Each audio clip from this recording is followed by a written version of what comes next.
University Library, built in 1968 and designed by Henry Wright of the architectural firm Kristen Wright & Wright, represents a particularly fine example of a relatively rare architectural style known as New Formalism. The hallmarks of New Formalism was the incorporation and reinterpretation of classical elements in modern buildings. And this is a particularly fine example of that style. Other really excellent examples are the Welton Beckett Design Music Center in Los Angeles and the Ambassador College in Pasadena. Unfortunately, there are very few examples of this relatively rare architectural style left in Southern California, and CAl Poly Pomona has one of the premier buildings. This is the historic 1968 facade of the University Library. I'm walking across what is quite literally CAl Poly Pomona's Bridge to Nowhere. At one time, this elegant, lyrical bridge served as the main entrance to the University Library. In addition to the dead-end bridge, the entrance was sealed off in what you can see is a very unattractive manner. Additionally, the historic 1968 facade was altered by an inappropriate paint job.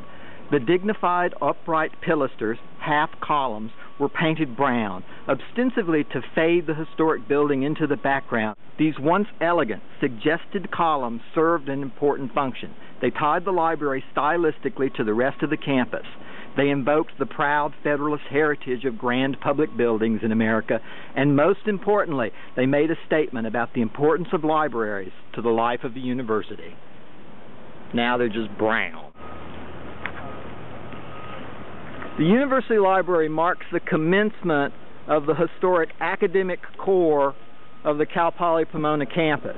You can see it in the old engineering building and across the street the College of Business building, stylistically tied together with the University Library. Henry Wright gave CAl Poly this amazing gift.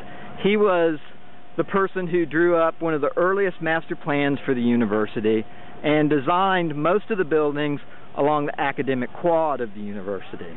As a result of Wright, we have a very unified campus that makes a strong stylistic statement. It's sort of difficult to see, especially because of the modifications to the University Library, and especially because they painted the columns or the pilasters, which were at one time white and emulated classical columns, and did more than anything else to tie it to the rest of the buildings on the academic core. It's really difficult to see, how it all relates together. But I think that we could restore the University Library, and we could go a long way towards reunifying our campus and beautifying our campus and creating a transition from the cultural spine of the campus to the academic spine of the campus.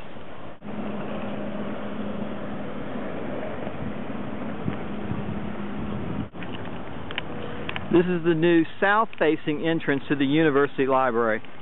What kind of an architect builds a glass cube entrance to a library that faces south? It's lunacy. The heat gain on this thing could bake a pie.